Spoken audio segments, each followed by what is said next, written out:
And ikaduha, ingon diri, whenever you stand praying, if you have anything against anyone, forgive him that your Father in heaven may also forgive your trespasses. So palangitan karon nagtindog ka or nagampo ka unya, naa kay nasusihan nga amang gyud koy wag mapasaylo.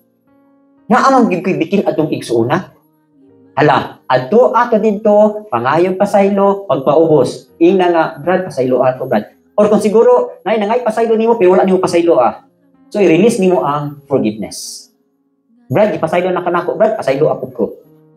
So unsa day babagdi ay sa atong pagdawat sa balang espiritu, kanang dili mapinasayloon o kanang wala mangayog pasaylo. Okay, kuha ninyo? So sa ato pa day ang requirements ani is has forgiven and been forgiven. Okay, has forgiven.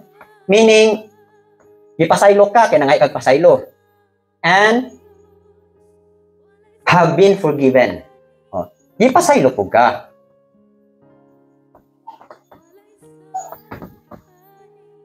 Inakuha na to.